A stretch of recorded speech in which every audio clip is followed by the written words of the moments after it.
Welcome, traveler, to Folk Recovery, May Cheung. And here is May's story. My name is May Cheung, and I am a singer-songwriter, folk indie artist. I currently live in upstate New York, and I am a new mom.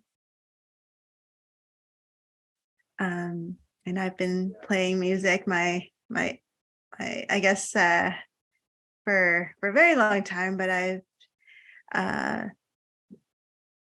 just been on this journey as initially a jazz artist turned folk artist.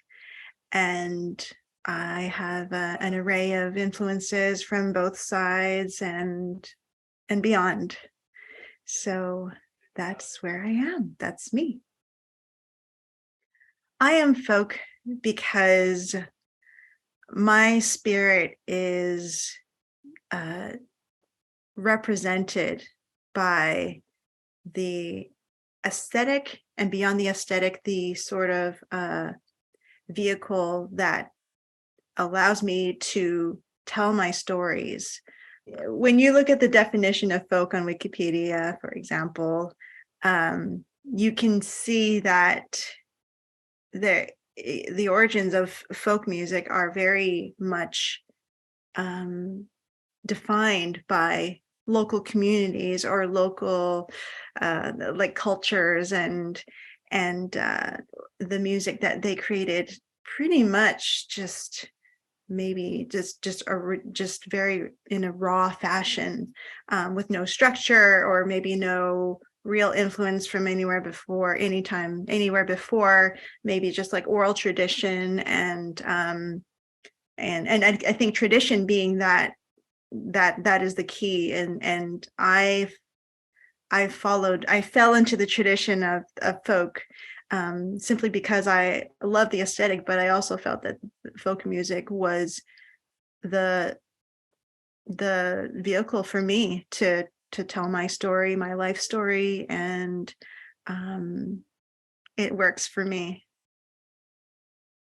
I found folk through Joni Mitchell, and I studied while studying at McGill. I was involved in a couple of jazz combos, and the bassist in one of the combos that I was in, the bassist Anna Reddick, who's actually very involved in the rock pop scene in Toronto, she presented Blue Motel Room by Joni Mitchell, and we played it, and I loved the song at the moment, and it wasn't until a few years later, I guess many years later, when I moved to New York, and a friend of mine had an annual Joni Mitchell celebration concert show, and she would get all of her Canadian friends that were living in New York, musician friends, and we would rehearse just an array of Joni Mitchell's repertoire. And I just was taken by the sort of the crossroads in the sort of the enmeshment of jazz and folk music. And I've heard her music before, a lot of her music, but it didn't really resonate with me until I saw both sides of her, no pun intended. And that was sort of the gateway. And then I started checking out the open mics in New York City and Brooklyn, and one of them is called Big City Folk, and the sort of premise is that every week you show up with a new song, and the host of the open mic decides like a prompt word by looking into a random book and picking a word with his eyes closed, and points to a page on the book and says, "This is your next word. This is your prompt for next week." And it was just such a great community to be in. And whenever I get to go down to the city, I try to hop in for an open mic session there because they're like family and there's no judgment or anything like that. And I think being a part of that crew helped me really have like a home base where I could try out new songs and just take risks and come up with new ideas through other artists that I see there. I also found folk through living upstate. I live in a town called New Paltz, and it's about 40 minutes south of Woodstock, and which has a ton of history. You can feel the energy there as you're walking through the town. It's a bit touristy, but you can still sort of imagine. I mean, but Woodstock is different from Bethel, where the actual Woodstock festival took place. So I think living upstate and being around that energy has reignited my curiosity and my sort of openness to and reception to learning more about folk music. And I just think that it's been really great to do more research on the places that are around me, like the Levon Helm studios are not too far from me, 40 minutes drive. And Levon Helm has made such a huge mark on folk music and music in general. And I mean, and so being within that vicinity is like so humbling, and just to know that there's more to learn as an artist.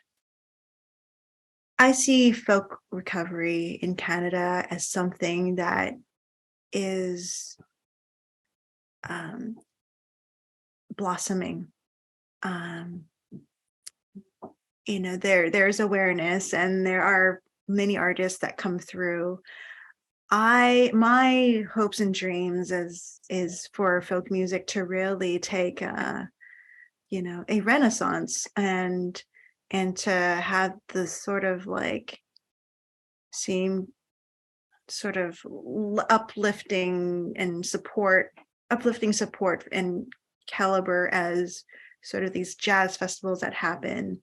Being in Montreal, that just sort of reignited something for me too. There's like the annual Folk Alliance International that happens, that is super cool, that I attended in 2019.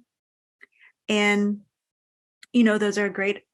I wouldn't even call them initiatives because they're established, but I think that we should tap into and give the space for folk artists to really express themselves, or just be supported as storytellers, as not only just beyond being an artist, a storyteller, a vehicle for proactive political activism. So just beyond being an artist that plays and does the gig and then clocks out, I suppose. But I think this is why I chose to become a folk indie artist. I wanted my story, or I wanted to be more than just like I just felt that folk music helped me also define myself, but speak up, and I didn't really think about what it was like to be an Asian folk artist I just wanted to do it. And I think that's the first step, is just to do it, and to build that confidence, and to not really think about well, what others think. Like, it doesn't matter. It's just really about showing up. And it's a conversation I've had with a few other POC artists in the folk world, and it's just really important that we show ourselves. And I don't mean to, like, kind of like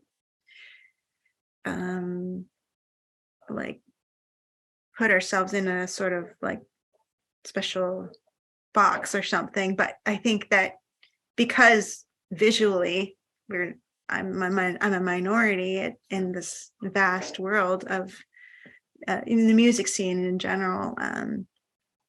I think it's just important to represent, and just keep doing what I'm doing, even though sometimes there's a little voice inside of my head that's like, yeah, do you really want to be doing this? And I'm just like, well, I've been doing this for a very long time, so you can be quiet. But I think that folk recovery in Canada is important. It is Canada. I think I'm speaking so broadly, but Canada prides itself in its diversity, and I think that diversity is something that we can all support in the various facets of it, whether it's like arts, music, or sports even. It's something that I really miss and adore about Canada. That is not to say that there, obviously prejudgments or sort of like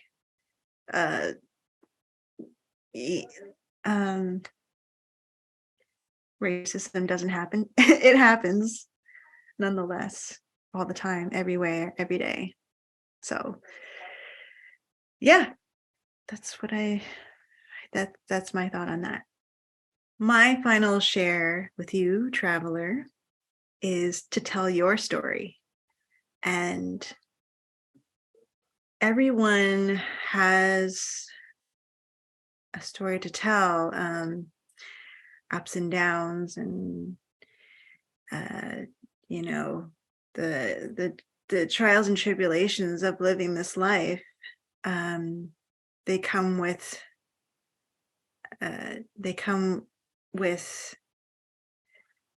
background story, and people need to hear your story as an audience member. And what drew me to folk music is listening to other artists, and such as, gosh, I mean, even if I can even label Karen Dalton and these singer-songwriters that tell their story, that and lay it out. Neil Young, I'm trying not to say Joni Mitchell, because she's such a strong entity in the folk world.